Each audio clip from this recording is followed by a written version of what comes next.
saved a wretch like me.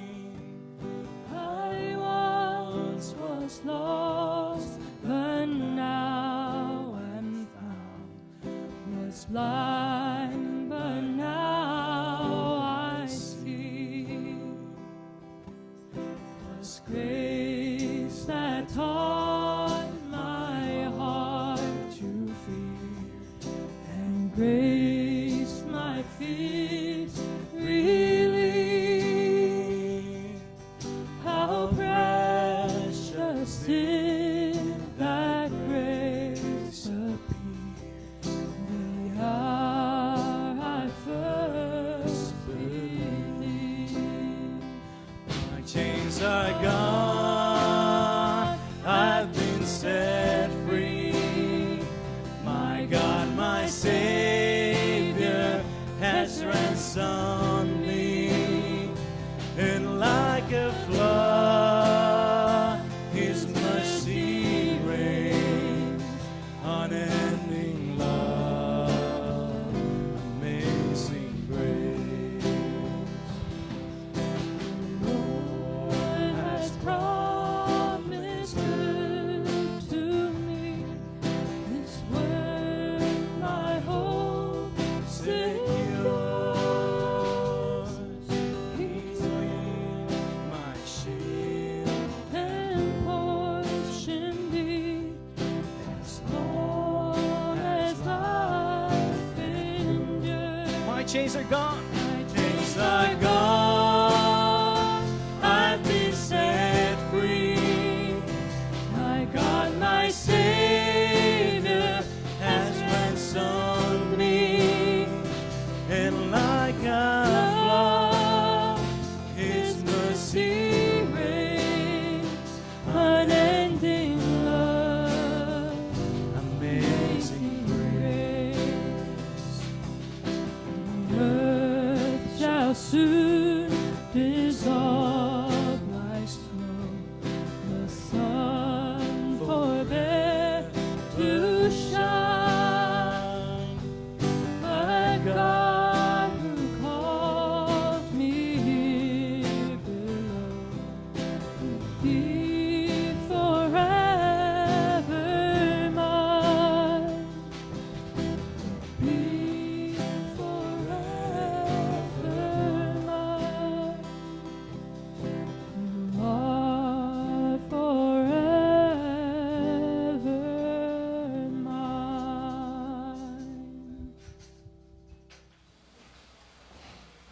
It's always so beautiful, I think, to have such beautiful songs.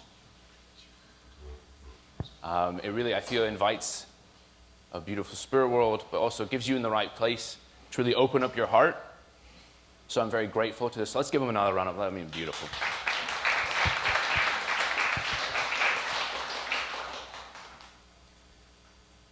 I think, to really lay the foundation for the spirit world to come in, it's beautiful.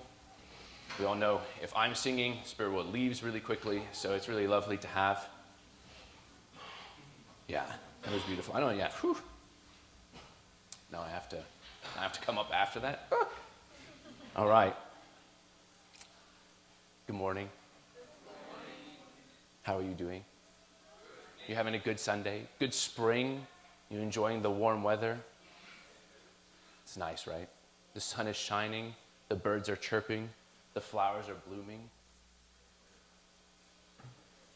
I honestly don't like spring. It's my least favorite season. It's too much sun. It's too, and it's also kind of cold still. So it's sun and cold. Ugh. No. I don't like summer either. So my second least favorite season. I like winter. I like struggling. Yeah, that's when you can grow, right? No, I don't know why. Anyways, I just felt. It isn't my favorite time, but it's an important time to start anew, start fresh. This is when you do your spring cleaning. I'm currently moving, so I'm cleaning for like the first time in 2 years, like deep cleaning. It's gross. So it's good, getting all the dust out, find all the clothes that I never knew I had because I keep wearing the same 4 pairs of clothes. Relatable? Yeah. So I donated a lot of clothes recently. It's kind of good. But it's a time where we really are starting fresh, starting new. And as I was praying to really figure out what I wanted to talk about this beautiful Sunday, I had a sermon planned since it's been 2 weeks, so I was like, I'm going to be ahead of the game. I'm going to prepare beforehand. So I have a few sermons written up, ready to go. And then 2 days ago, I was like, I'm not feeling it. So I wrote a new one. So let's see how it goes. But I really felt touched or pushed to talk about hope. Hope. That we, I feel, have to start feeling hope a little bit more.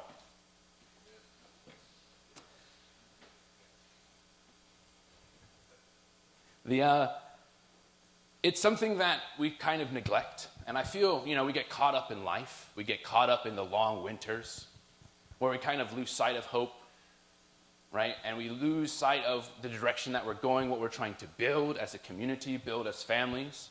And something that I'm feeling more and more is that, we've kind of been stuck with this spirit, stuck with this kind of feeling, where are we going? I think a lot of us maybe are in the like, is my life where I want it to be? Is my family where I want it to be? Is the movement where we want it to be? Right? And we can get caught up in this. And it's something I've been reflecting a lot of. I think especially now there's so much going on that it kind of feels we haven't been able to keep track of that spirit. I was reading Jack Corley's and Renee Corley's autobiography. It's beautifully written. A good read. 10 out of 10 would recommend. But they're right, about the beautiful history, especially what they did in the 70s and the 80s, in the 90s, where they were, what they did, how they served. The spirit at that time was exciting. It was alive. There was a lot that was going on, and it was hopeful. I'm sure many of you can, it was a little before my time, but maybe a lot of you can reminisce and remember when you joined and why you joined, the hope that you had, the excitement that you had. You were here changing the world. And here we are, 60 years later, still changing the world. Hopefully. And I think this is something that I'm feeling as someone who is trying to step up, take ownership, is, are we still changing the world? Do we still have that momentum? Do we still have that spirit? Do we still have that hope that the path that true parents have laid out for us, the path of principle, the path that Jesus laid 2,000 years ago, is giving us that energy, that spirit to continue to change and be the answer to the world's problems? Yesterday, we were at Belvedere. The youth ministry had a beautiful, we ate sushi, it was nice, so we decided this was the time to go visit, as SLAM, as the youth group of Bridgeport. It was nice. Connecticut, New Jersey, and New York were all there together. It was like 100 people. It was hopeful, and we learned about Ocean Providence and all the beautiful things they have been doing and the foundation that was laid to really help solve the world's problems. Really, it's trying to figure out the solution to hunger. And it was beautiful to see, it was beautiful to listen, and beautiful to reminisce. I mean, I've known about it a little bit, but I think it was a good refresher to remember actually how much true parents have invested in so many different areas to really try to solve the world's problems. But if I'm going to be honest, I don't know if we've been the best vessel for that. If we've been able to keep that energy going. Honestly speaking, in many ways, maybe, all right, before that, I want you all, you don't need to close your eyes, but think of it, reflect inside a little bit. Close your eyes, stare up to the ceiling. But think, do you have hope? Do you really feel the direction that we're going, where we're at as individuals, where we're at as a movement, is helping the world?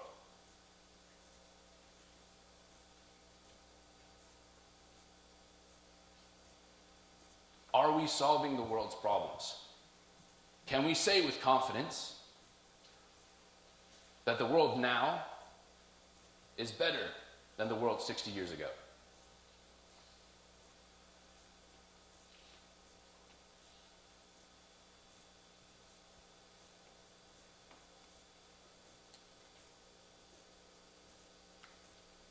This might be a little heavy, a little sad, but I do think it's important to know where we're at. Because if we don't know where we're at, then we can't change and continue to grow and develop as a community, as a movement, as individuals, to really help and do better, learn, and continue to grow off a foundation. There was a time where we were helping a lot, solving problems. The spirit world was moving, and we were moving with the spirit. But then we try to figure out how to build a family, build a sustainable life, a substantial life, while still feeling that spirit. And it became a lot harder. And it was something that I felt as I'm slowly, I've only been investing for 12 years, which is a fraction of many of your times. And I had to really come to myself and really pray and really think, do I still have hope? Am I still part of this movement? Because not of everything that has happened, but everything that will happen. And it was good for me to really reflect and think where I'm at. Because only then do I know which direction I want to go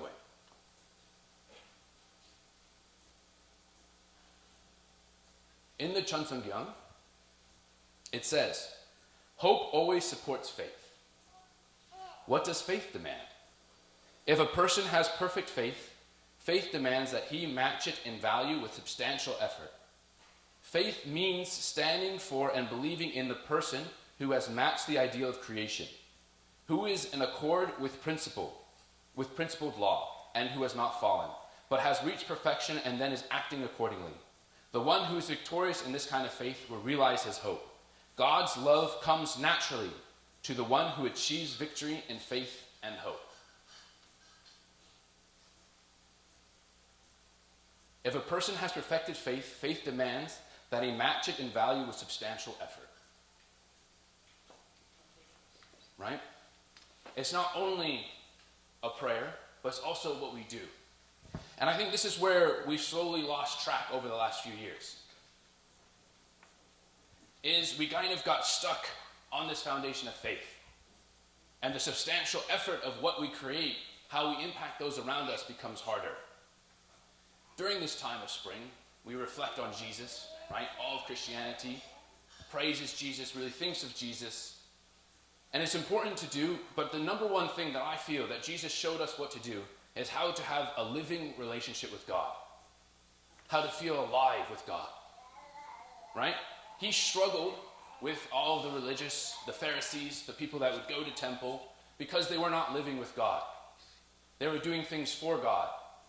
Right? They would do their rituals, they would go do their offerings, they would be at the temple, but they weren't living with God. Their lives would still be falling apart.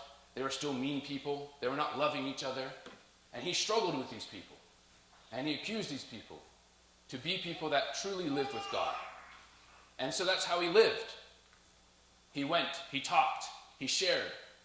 And because of that relationship that he had with God, he felt alive. And because of that living faith that he had, he was able to bring hope. Hope that we still talk about.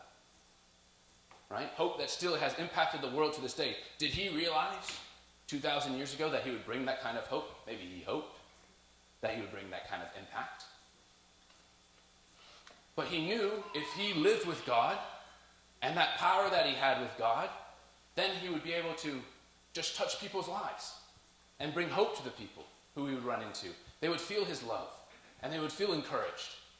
Right? And that's why all these disciples that he met, their lives were changed. That's where we have to be. I think we're kind of stuck, as the Pharisees were, where we like to check box and do our rituals. You know? We do things We feel good, but then when we go back home, we're not living with God. It's hard for us to remember. I'm saying this, it's also self-reflection. It's not me just telling you. Also me, it gets hard in the morning to really think about God. But this is what we have to practice. We have to have this living relationship with God. When we're doing things, we're doing it with God. When we're being there, we're doing it with God. Because when that happens, then we can feel hopeful first in ourselves, but then we can also give hope to people around us. This conviction of faith will bring hope. And we've slowly petered away from this as a movement. And I do believe this is why we're struggling so much. We got caught up in doing everything, crossing our T's, dotting our I's. All right, we have to do this step and this step, then we'll go to heaven. But the reality is we lost that sense of spirit, moving with the Spirit, running with the Spirit, running with God, letting Him work with you, being that temple. Instead, we get caught up, I have to do this, and I have to do this. And then you're just doing things for God. And maybe at a certain point in life, that's important. Right? We talk about obligation, life of faith. That's maybe where you have to start. You just have to push yourself to just start praying. It's better than not praying. Start going to church because it's better than not going to church. Start reminding yourself to do these things because it's better than not. But you can't stay there. You have to expand. You have to finally get to the level of attendance. A life of faith that is attending God. That you think beforehand, what would God want in this situation? How can I be that vessel? And that is honestly who Jesus and who true parents, that path they have shown us. And it's beautiful to see their lives. To see how they live with God. Even now, right? With all the things that True Mother is facing. We hear hopeful things, hopefully. We don't know for certain yet, but it looks good in terms of where she's at. But no matter that her own country has turned on her, she still has hope. All right, True Mother still believes that she will help the world, that we're heading in the right direction. We just have to keep going, keep encouraging us as members. And this is important for us to feel. It's important to know where we're at. Are we doing things out of obligation? Are we doing things just ritually, just manually, or automatically, not manually? Right, just going through the motions? Because if we are, then we're not going to continue to grow. And we're not going to be the solution for what the world needs. Mother says, hope, love, friendship, and beauty are unchanging. No matter how much time passes, their value is eternal. Love awakens hope and courage in the most hopeless circumstances. Today, many people have lost their moral direction, and we lament the dominance of materialism. The only way to heal this pain is to be living lives of true love for the sake of others, not thinking about oneself. Do you understand? She's asking us to be the hope for the world, to bring beauty to this world. But that will only happen is if we can bring hope to ourselves, to really live with God, to be, when people run into you, they're like, this person is special. And this is hard. But I think this is something that we need to reflect on personally, what we can do.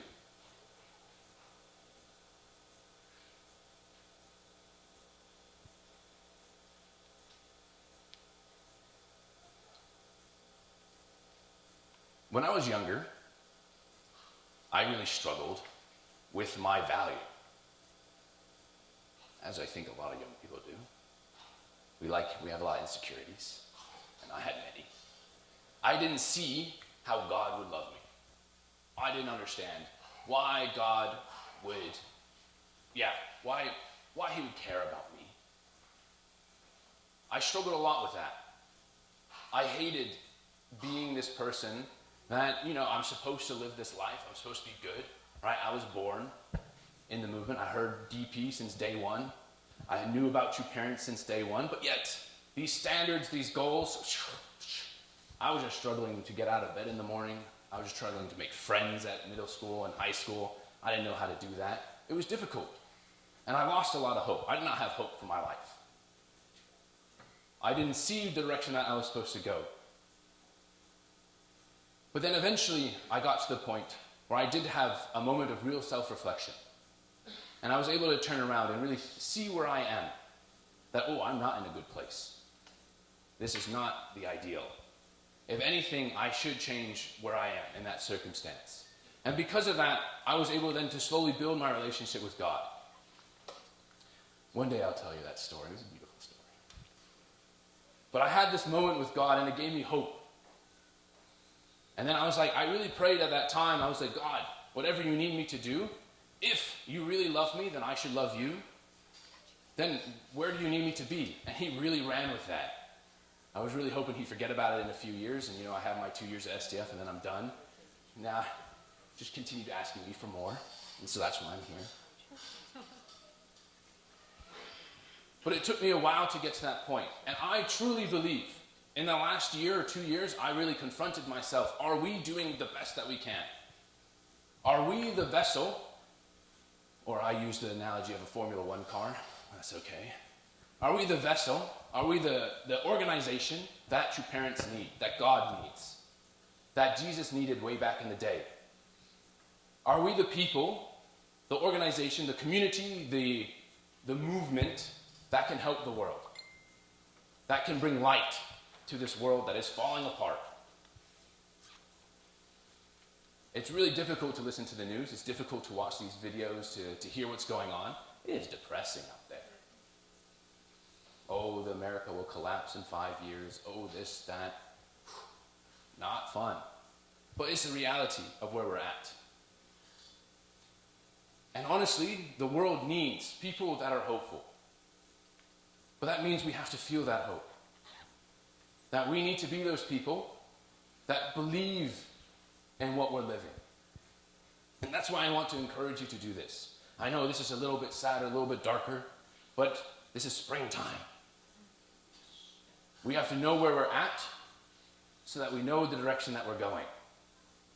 If we continue to not look clearly where we're at, then we won't really know what to fix and how to move and how to develop, how to evolve, and then help the community around us.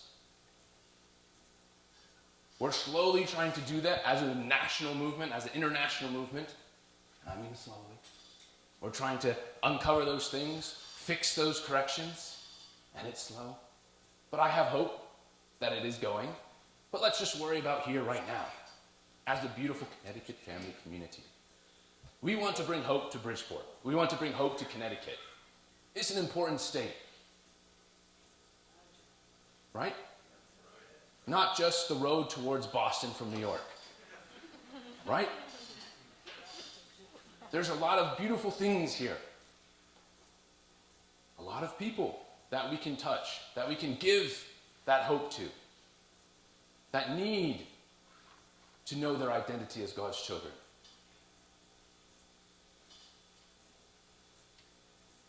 And this is what I want to do as a community. First, on an individual level, really pray, reflect. Where am I? Do I still believe in this faith? Do I believe that we're doing the right thing, that we are the answer to the world, as true parents told us, as we believed before? Right? For you younger ones, maybe it's your first time that you really have to believe in this. But for the older ones, reignite that spirit.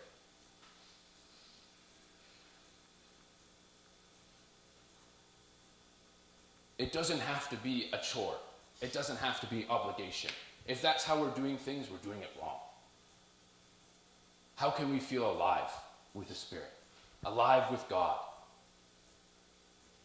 I see hope. There are times where I don't, where I get really discouraged, and it's usually in the leadership calls. To be honest, they are sometimes kind of discouraging. But when I pray and I reflect afterwards, and I'm like, God, please help. I see that we do have. After all my searching, as I'm sure you've all searched, I know that what you parents have shown us is the only way that can really help the world. I believe that 110%. I have that conviction. I have faith in that. But I know that we need to work and take our responsibility and put substantial effort so that we do bring hope. And this is what I want as a community. I want us to feel alive as a community. Not just coming to church because it's good to do, but that we as a community start to really feel this hope that we are God's children, that we are going to help this world, and we can bring a lot of joy. Does this make sense? Yes. This is where we're at, but it doesn't mean this is where we have to continue to go. I think you're all beautiful people. You too. That's why I said that. That's what I was looking for. That have so much potential, and you've given so much. I'm not asking you to necessarily give even more, but I want us to really reflect and have an alive relationship with God, because this will give you the most hope. When you're feeling God every day, when people are feeling God through you, when you're doing things for God, not just out of obligation, but because you can't wait to have that warm and fuzzy feeling inside. That's what Jesus really showed. But I don't think necessarily Christianity has figured that out and have done that. They like to do the rituals. They've also fallen into that trap. And we as a movement can't do the same. We have to do things with God, not for God. And then we can be that hope for the world that Mother is asking us so desperately to do. She has held on to that no matter what she's faced. Right? Jesus held on to that no matter what he faced. True Father the same. We have the examples, but now we have to stand to that level. That's what they want from us. That we are also in that relationship with God. And that's why we have beautiful communities to do this together. And that's what I'm excited to do, to really work together as a community to see how we can evolve and change and bring hope to Connecticut. Yeah? Because we have a lot of love to give. God has even more love to give through us. And we need to be those vessels in that channel. So this is where we're at, but let's see where we can really go. We need to breathe new life into this movement. We've been petering for a while, honestly speaking. But now we can turn that around and peter in the other direction, or rush in the other direction, even better. Okay? So let's have hope, but let's really think about our relationship with God. Are we alive with God? Are we doing everything with God? I have to remind myself to do that as often as possible. It is difficult, I know, but that's why we're here together, encouraging us to do it, so that God can really work with us, and then we can feel hope and have faith that we're doing things and we're going to help the world. And then we can be those lights, that hope for the beautiful state of Connecticut. Aju? All right, please join me in prayer.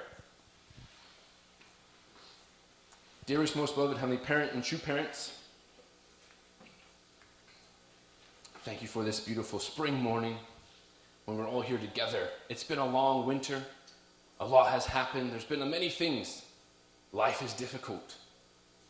There's so much going on in life that really drags us down, that lets us have doubt, that breathes doubt into our life and really makes us stop thinking about you and thinking about the love that you have for us.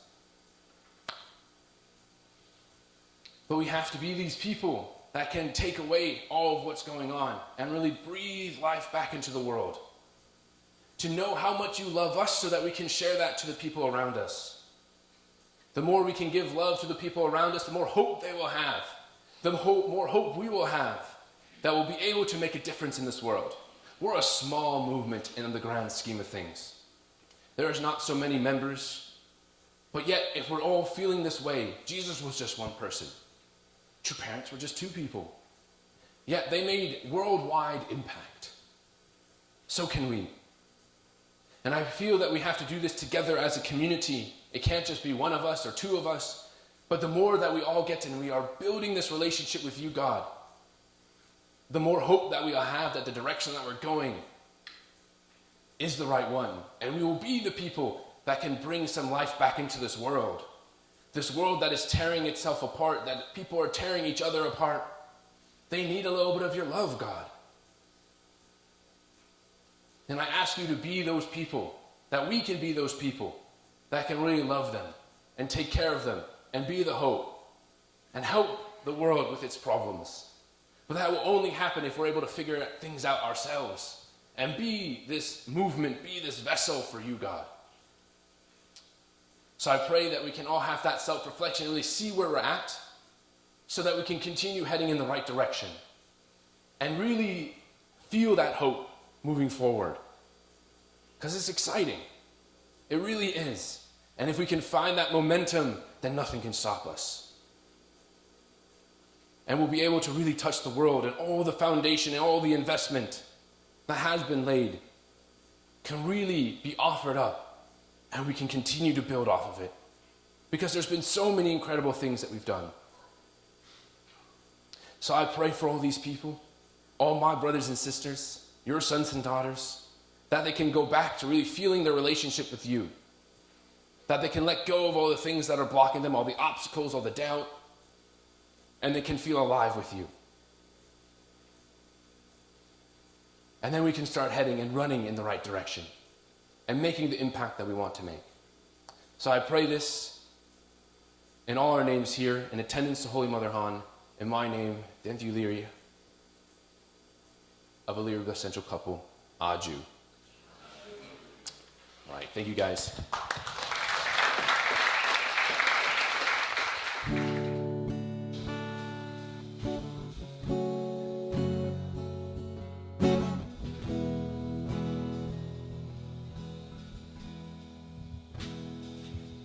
You give life, you are love, you bring light to the darkness, you give hope, you restore every heart that is broken.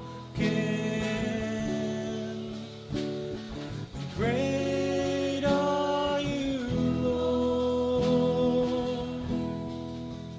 It's your breath in our lungs, so we pour out our praise. We pour out our praise. It's your breath in our lungs, so we pour out our praise to you only.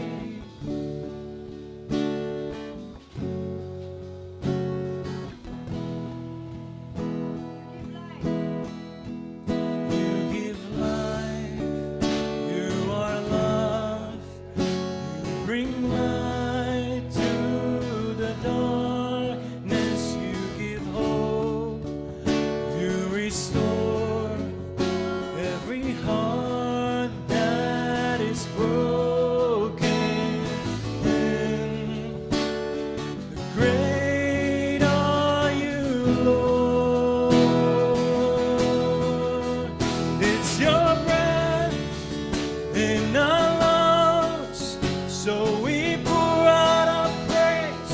We pour out our praise. It's your breath in our lungs, so we pour out our praise to you only. It's your breath in our lungs, so we pour out our praise. We pour out our praise. It's your breath in our lungs, so we pour out our praise to you only.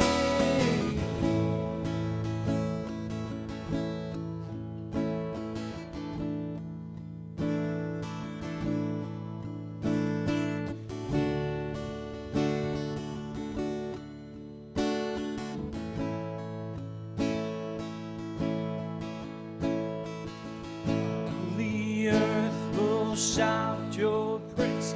Our hearts